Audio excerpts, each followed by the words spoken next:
It's Matt and Colby in. Undisclosed location. Woo. All right, folks. This is episode 1 of season 2. We're kicking it off right. We got a new little format out here, trying some things out. Welcome back. It was a fun winter break, if I do say so myself. At your grandma's house. Ain't my parents' house. Ooh. Yeah. Ooh. Man of many states out here. So, school just started back up for all of you listeners out there. I have an interesting story. I had to go into a building so I could, talk to some people about some stuff. And I'm like, I'm not going to tell them my whole life story. I don't want them to know stuff. You gotta keep it private, you can let the public. I'm walking into the building, right? And I take, one step in, and I trip. I mean, I slip. Big difference. Big difference.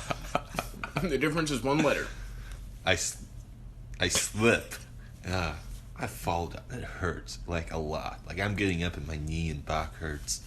The first thing I want to say is, I was looking around to see if, anyone noticed or anything. Literally no one even was, looking at me. They're all just doing their own thing, not paying attention to me dying.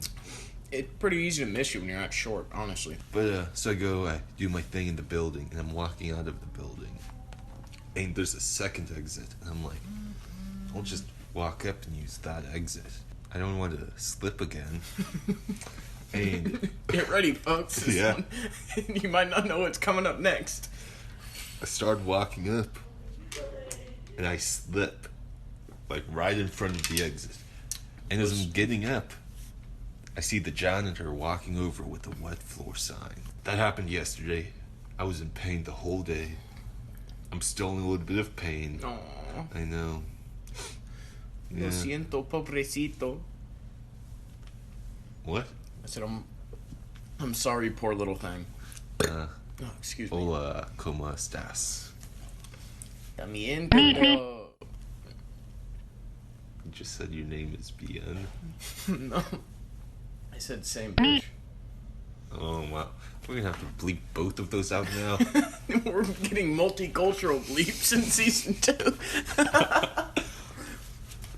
Also, editor's note right here. We're changing the bleep sound. Ooh. Mm-hmm. Okay. We're gonna get a fan poll out here and ask them what they want the noise to be. Oh, yeah. Write in the comments what you want the new bleep sound to be. There we go. Audience involvement. That's how we keep you coming back. I want to point something out. I am a better friend than Colby is. I got Colby a Christmas present. And he got me nothing. Okay, so we're going to put a full pause on this story, and I'm going to tell you what the present is, everyone.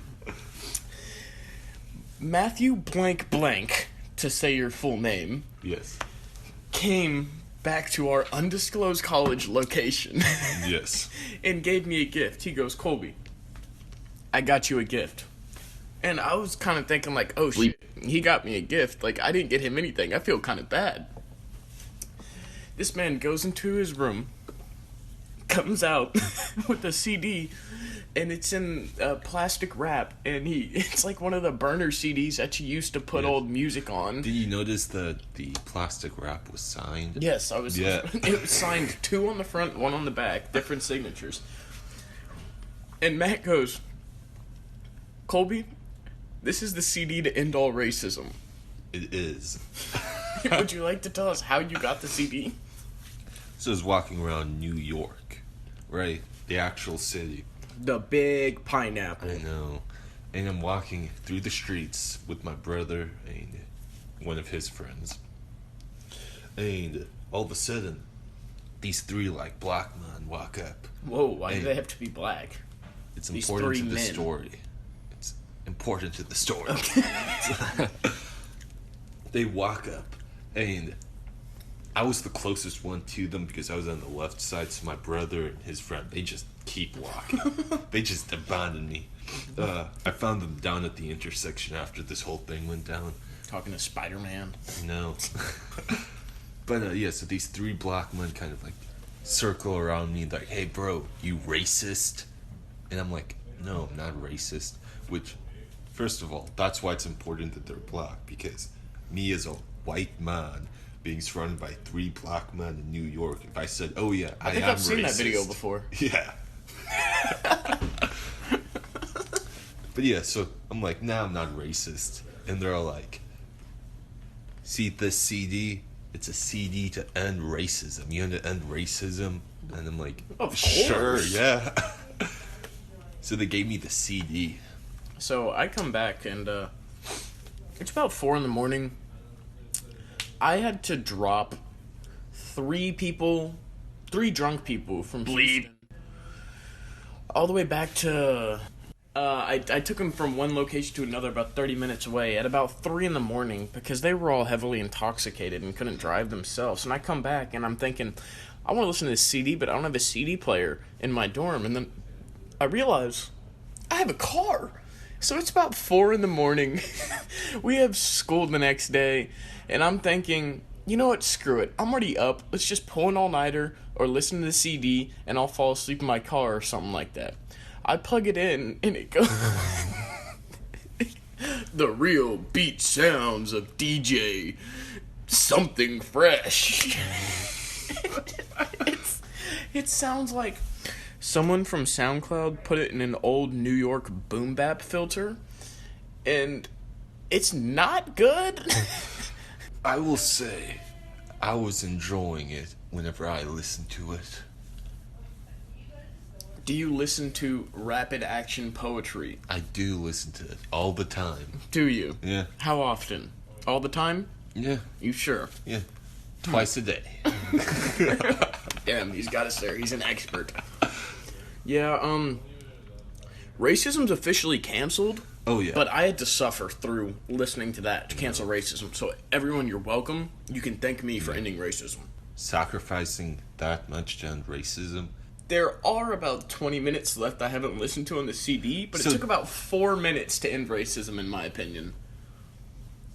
So there's about like 20 minutes of racism left. Still out in the world somewhere? We've got to hunt it down. No, racism is canceled, folks. Okay? So, feel free to do and say what you want. It's not racist anymore. Don't know if that's right.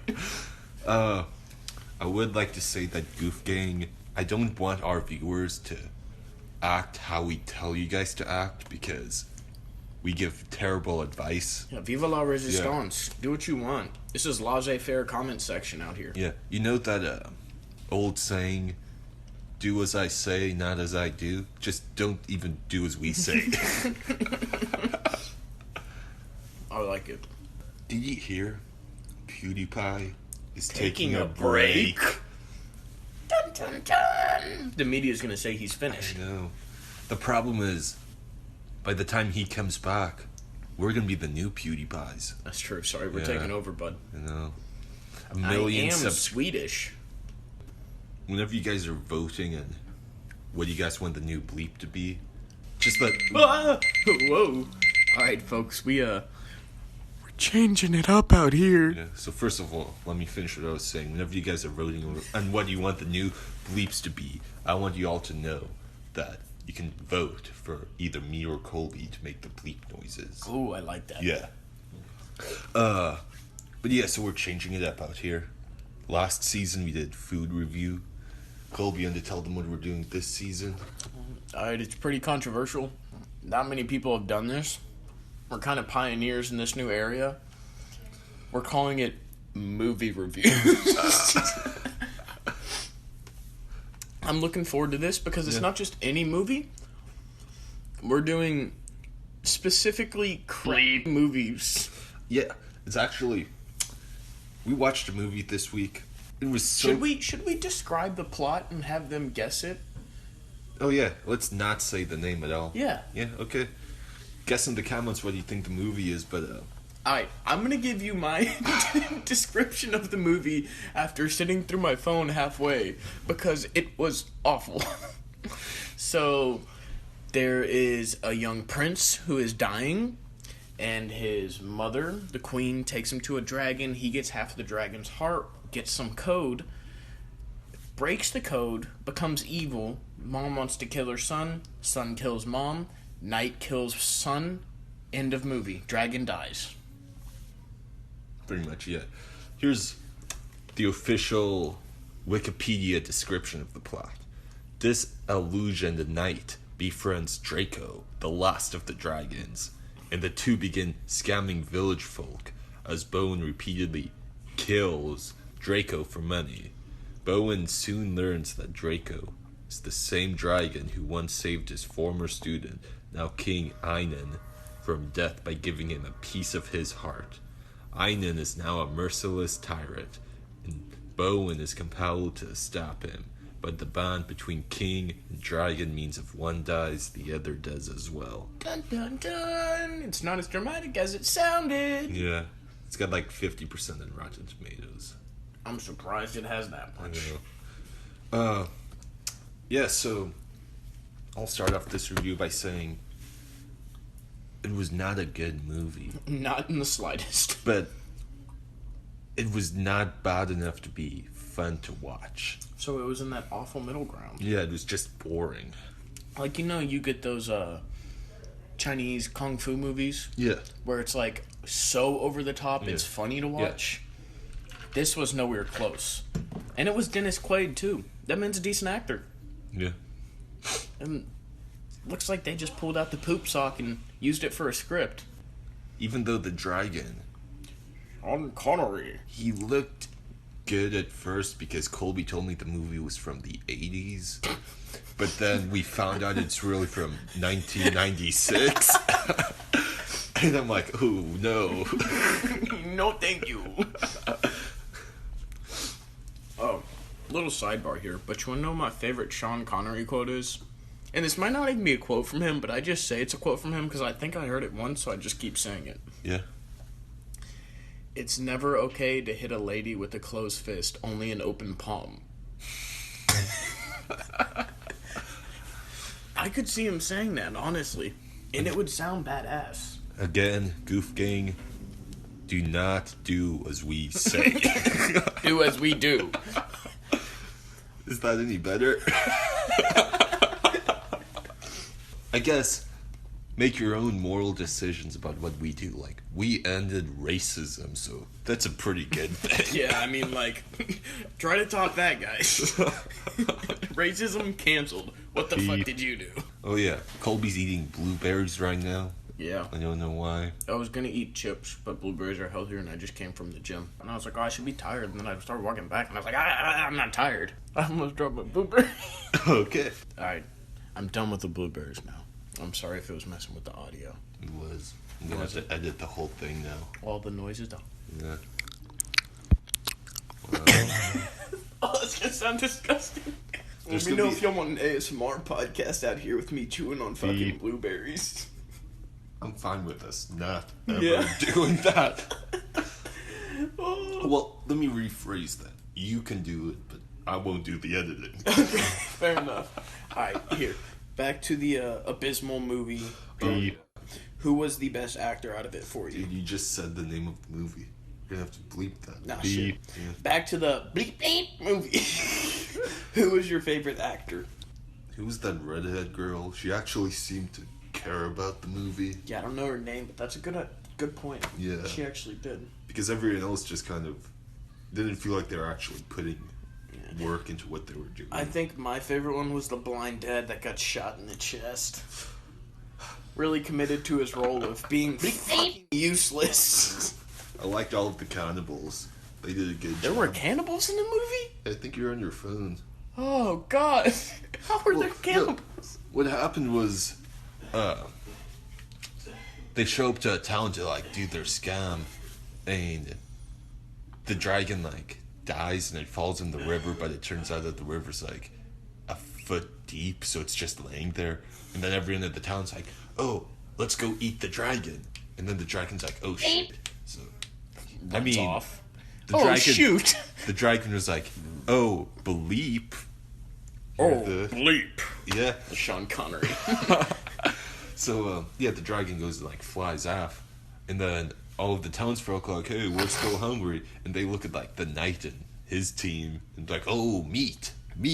They start, like, going up to him. And then the main hero has to run away. Nice. Yeah. So. I like the priest as well.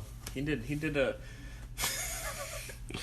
He wouldn't kill anyone, but he would shoot a string which would drop a huge log, knocking people off their horses and probably crushing all their ribs and breaking their spine and making them paralyzed for the rest of their life. But thou shalt not kill. And this man followed that code. He also shot a man right in his badoing. Well, it's very similar to Star Wars Rebels, the show. They made a big deal saying that the good guys, the rebels, all of their blasters are set to stand so that they're never killing any stormtroopers.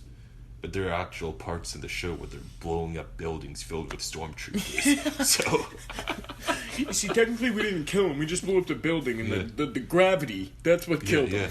We didn't save them from the explosion. That's all we did. It wasn't the fall, it was the sudden contact with the concrete. Yes. Yes. Well, Goof Gang, it's been fun. I've had a good time with this. I think it's time we have to say goodbye for now. Alrighty. Here we go. Yeah. Colby. But with our powers combined, we are Goof Gang.